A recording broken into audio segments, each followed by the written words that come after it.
¿Quién fue la misteriosa esposa de Caín? La Biblia lo dice con frialdad casi clínica. Después de que Caín mata a su hermano Abel y recibe la marca y la condena de vagar, el relato afirma que se alejó de la presencia del Señor y conoció a su mujer. De esa unión nace Enoc.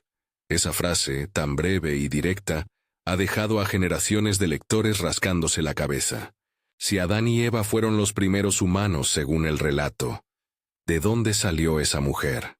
Contradicción, laguna narrativa o simple, sensata explicación que estamos pasando por alto. Para entender el problema hay que volver al relato. En Génesis 4 vemos a Caín y Abel ofreciendo sacrificios. La ofrenda de Caín no es aceptada, él se enfurece y en un acto de violencia mata a Abel. Dios lo confronta, lo castiga y le pone una señal para que nadie lo mate. Luego, en el mismo capítulo, dice que Caín se va al país de Nod, al oriente de Edén. Allí conoce a su mujer y funda una ciudad, a la que da nombre por su hijo Enoc. Es Génesis 4, 16, 17 en resumen. Expulsión, marca, migración y matrimonio. Más adelante, en Génesis 5, 4, el texto afirma que Adán engendró hijos e hijas tras la mención de sus descendientes varones. Esa línea, aparentemente menor, se convierte en una pieza clave cuando intentamos reconstruir cómo se pobló la tierra según la narrativa. La explicación que la tradición y la mayoría de intérpretes conservadores adoptan es simple y directa. La esposa de Caín era una hermana o una pariente cercana, descendiente de Adán y Eva. Señalo desde ya. Esto es una explicación coherente con el texto, y debe ser presentada como la hipótesis más cercana al propio relato bíblico. Veamos por qué tiene sentido. Primero, Génesis 5:4 es explícito en decir que Adán tuvo otros hijos e hijas. El libro no enumera cada nombre. Basta la afirmación general para sostener que la familia de Adán y Eva se amplió más allá de Caín, Abel y Set. En una sociedad incipiente, con vidas extraordinariamente largas, la narrativa de Génesis describe edades que hoy nos resultan asombrosas. No es difícil imaginar que en una o dos generaciones hubiera suficiente descendencia como para formar parejas entre hermanos y medias hermanos. Ese fue el modo histórico de repoblación en muchas culturas antiguas. En condiciones de población reducida, el matrimonio entre parientes cercanos era la norma más que la excepción. Segundo, la práctica no sería extraña para el entorno bíblico. Encontramos en la misma escritura relaciones matrimoniales entre parientes. Abraham y Sara eran parientes cercanos. Isaac y Rebeca pertenecían al mismo clan. Después del diluvio, los 3 hijos de Noé y sus esposas se convierten en las raíces de todos los pueblos. Es decir, el matrimonio entre parientes está presente, y en las etapas formativas de la historia bíblica, aparece como un mecanismo lógico de continuidad familiar. No se trata de una aprobación ética universal, sino de una descripción de una realidad. Antes de que surgieran códigos legales nacionales, las familias se casaban para asegurar linaje, protección y supervivencia. Tampoco olvidemos el contexto narrativo de Génesis. Las prohibiciones legales explícitas sobre matrimonios cercanos aparecen mucho después, en Levítico. Levítico capítulo 18 y 20 regula con detalle las relaciones prohibidas. Esas leyes son parte de una comunidad establecida que ya vive en un mundo poblado, con normas para mantener el orden social y la salud comunitaria al cabo de generaciones. La ausencia de esas reglas en los primeros capítulos de Génesis no implica aprobación teológica perenne, ni un respaldo incuestionable. Más bien, señala que el mito fundacional está describiendo un tiempo y una situación distintos, con prioridades distintas. Repoblación y supervivencia más que regulación social madura. En otras palabras, lo que es aceptable o tolerado en una era fundacional no necesariamente se convierte en norma para siempre. Por eso es importante distinguir entre lo descriptivo y lo prescriptivo en el texto. Ahora bien, ¿qué hay de la teoría alternativa que sugiere la existencia de otros seres humanos? no descendientes directos de Adán y Eva, ya presentes en el mundo. Esta idea ha surgido en distintos momentos como intento de armonizar el relato con ciertos datos arqueológicos o con la intuición de que no todo puede salir de una sola pareja. Es, sin embargo, una propuesta que hay que tratar con mucha prudencia. Primero, porque el propio Génesis se construye sobre la premisa de Adán y Eva, como los progenitores de la humanidad, en el marco teológico del texto. Segundo, porque el texto no provee evidencia clara a favor de la existencia de otros humanos creados por separado. Cuando alguien propone esa hipótesis, lo hace para llenar una brecha con una explicación externa al propio relato. Por eso esta segunda vía debe presentarse como lo que es, una conjetura. Algunos intérpretes y tradiciones han considerado la posibilidad de poblaciones contemporáneas a Adán y Eva, o relatos paralelos que la tradición inspirada no detalla. Pero estas lecturas dependen de supuestos extrabíblicos o de lecturas literales de fragmentos textuales, que si bien intrigantes, no son concluyentes. En resumen, plausible como imaginación interpretativa, pero sin el respaldo textual que tendría la explicación de matrimonios fraternales. Regresemos entonces al caso de Caín, que nos obliga a preferir la hipótesis fraternal. Principalmente economía interpretativa, con los datos que proporciona el propio Génesis, la mención de otros hijos e hijas de Adán, la longevidad y el contexto cultural. La explicación más simple resuelve la aparente contradicción sin añadir supuestos. Caín no necesita encontrar a una población misteriosa. Se casa dentro de su propia familia ampliada. Eso concilia el texto con el sentido común narrativo y evita introducir entidades no declaradas por la tradición. Una objeción recurrente que aparece en los comentarios contemporáneos es el argumento moral y biológico. ¿No sería inmoral o peligroso que hermanos se casen? La respuesta requiere dos matices. Moralmente, la sanción contra matrimonios cercanos aparece más claramente en la legislación mosaica, que responde ya a condiciones históricas distintas. La Biblia misma registra situaciones tempranas que hoy nos resultan chocantes o difíciles de aceptar sin contextualización. Biológicamente, si bien hoy conocemos mejor los riesgos asociados a la consanguinidad, es difícil proyectar retroactivamente lo que eso significó en términos de genética en las primeras generaciones según el texto. Además, la narrativa no plantea esos problemas. Su horizonte es otro: llenar la tierra y explicar la dispersión de linajes humanos.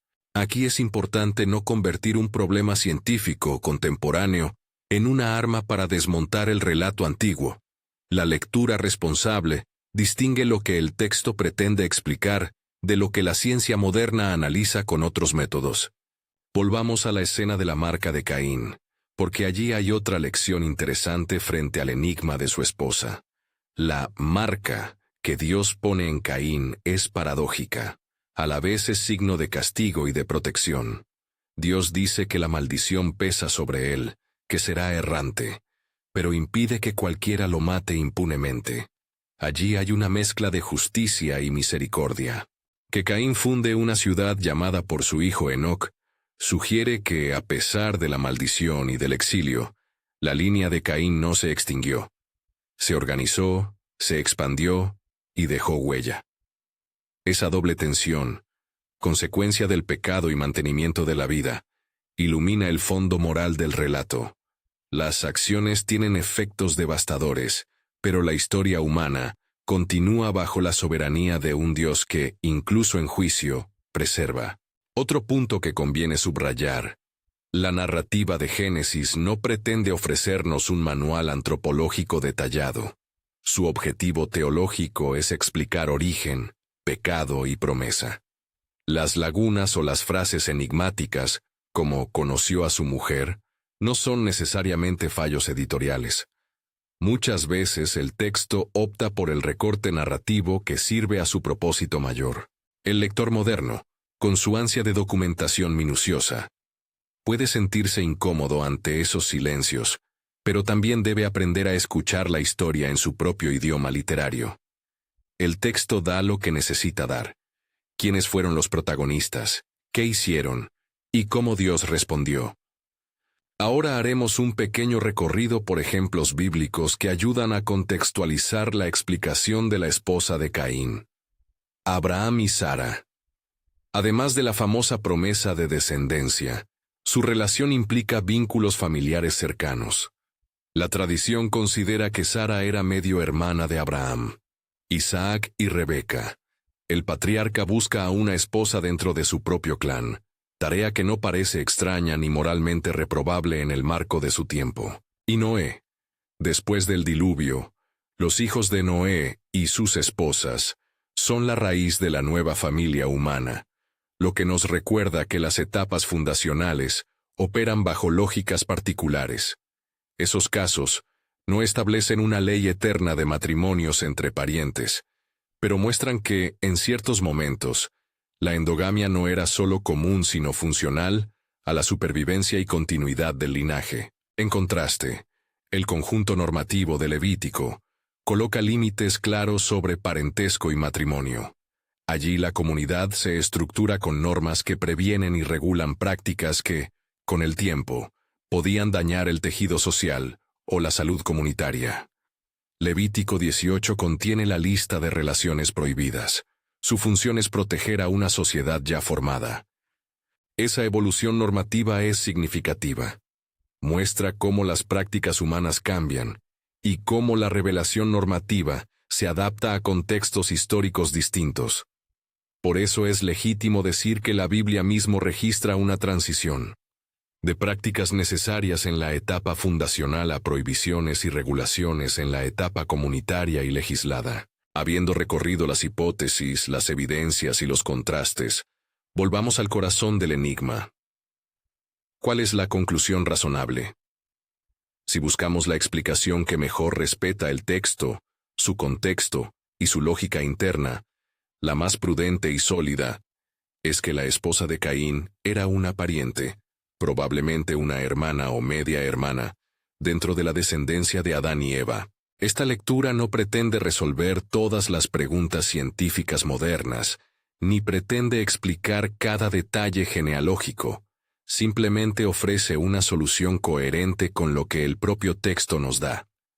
La existencia de otros hijos e hijas de Adán, la necesidad de formar parejas para repoblar la tierra, y la presencia de matrimonios familiares en los capítulos iniciales de la Biblia.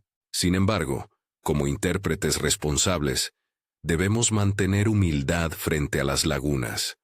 Reconocemos la tentación de rellenar huecos con teorías llamativas, por ejemplo, la idea de poblaciones enteras creadas fuera de Adán y Eva. Pero debemos separar con claridad lo que el texto afirma de lo que imaginamos por otras razones. Es perfectamente legítimo discutir teorías alternativas. Lo problemático es pretender que una conjetura sin sustento textual sea equiparable a la explicación que surge directamente del libro. ¿Qué enseñanzas prácticas nos deja este misterio? Primero, la lectura atenta. No siempre la ausencia de detalles es fracaso del autor. A veces la economía narrativa cumple un propósito mayor. Segundo, la ambivalencia moral del relato. El pecado tiene consecuencias reales y duras, pero la historia no se detiene. La misericordia divina aparece incluso en la sanción. Tercero, la prudencia interpretativa. Hay que evitar convertir hipótesis en dogma y reconocer que algunas preguntas quedarán abiertas. Eso no nos empobrece, nos invita a depender más de la sabiduría y la fe que de respuestas completas e inmutables. Si este tema te intriga tanto como a mí, y quieres explorar otros enigmas del libro de Génesis, las edades asombrosas, la figura de Enoc, o la dinámica de los linajes patriarcales, suscríbete y acompáñame en los próximos videos. Me interesa también saber qué hipótesis prefieres, la explicación simple de la hermana de Caín o alguna alternativa más exótica. Déjalo en los comentarios. Las discusiones respetuosas nos ayudan a afinar la mirada. Para terminar, La misteriosa esposa de Caín nos recuerda que la escritura combina relato, teología y economía narrativa. No siempre llenará nuestras curiosidades modernas con datos biográficos minuciosos, pero sí nos ofrece claves para entender la condición humana, la consecuencia del pecado y la continua presencia de la misericordia. Guardemos la humildad interpretativa y la confianza en que, donde los textos callan, la fe y la reflexión responsable pueden coexistir sin necesidad de convertir conjeturas en doctrinas. Si te gustó este recorrido, mira la lista de reproducción sobre misterios de Génesis que dejé en la descripción y comparte este video con alguien que disfrute de estas preguntas. Nos vemos en el próximo episodio.